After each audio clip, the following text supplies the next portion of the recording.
Assalamualaikum warahmatullahi wabarakatuh. Selamat sore, salam sejahtera bagi kita semua. Di sini saya lagi berada di kebun sawit saya sendiri. Di sini saya akan membahas tentang sejarah dari perkebunan sawit. Tapi berhubung waktu dan tempat yang tidak memungkinkan di masa pandemi ini untuk meliput di perkebunan sawit milik PT di sekitar rumah saya. Jadi sebagai sampelnya saya akan mengambil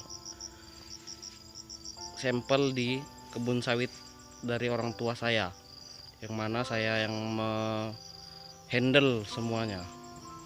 Bisa kita lihat di sini merupakan kebun sawit milik pribadi, yang mana kebun ini milik orang tua saya.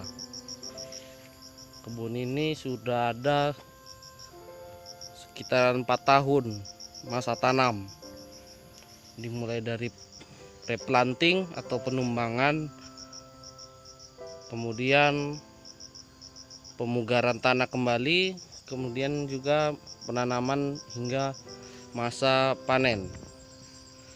Adapun di sini letak dari kebun pribadi kami sekeluarga berada di Kabupaten Labuhan Batu Selatan, di mana yang merupakan komoditas utama petani sawit. Komoditas utama dari masyarakatnya adalah bertani sawit. Pertama-tama yang saya bahas tentang perkebunan saya, terutama di sawit pribadi saya, adalah kehilangan sawit karena diambilnya oleh maling-maling yang ada di sekitar. Hal itu juga tak terlepas dari permasalahan yang ada di perkebunan atau di PT-PT sekitar saya. Hal itu juga sering terjadi. Kehilangan buah sawit merupakan hal yang sering terjadi terhadap petani sawit. Hal itu sangat meresahkan. Kemudian permasalahan yang kedua di kebun sawit saya ini adalah di mana musim buah sudah berkurang, atau pada masa bulan-bulan belakangan ini buah sawit berkurang, atau istilah kami bilang di sini namanya trek. Nah, kurang lebihnya seperti itu. Bisa dilihat, ini adalah contoh pokok sawit yang saya ini adalah masa tanam sekitar 3-4 tahun dan sudah menghasilkan buah. Kira-kira per janjangnya atau per buahnya sekitar 7-10 kilo. Nah, sini saya akan menunjukkan bekas dari buah sawit saya yang diambil oleh maling atau pencuri. Nah, itu nampak bahwasanya pokok sawit saya sangat jelek akibat dari diambilnya dengan cara yang tidak benar atau tidak menggunakan alat yang sesuai.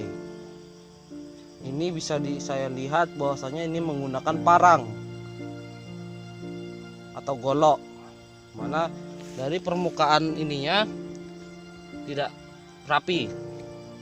Hal itu juga berpengaruh terhadap proses pertumbuhan buah, karena waktunya buah belum waktunya diambil sudah diambil, jadi mengakibatkan kerusakan pada pohon. Untuk itu saya akan menampilkan beberapa pokok-pokok lainnya yang mungkin memang ini masih dalam masa perawatan, karena kan masa pandemi ini kurangnya pemasukan untuk perawatan ladang. Jadi maaf, kurang bagus ya. Ini masih di satu tempat saja. Jadi lihat ya, sepeda motor saya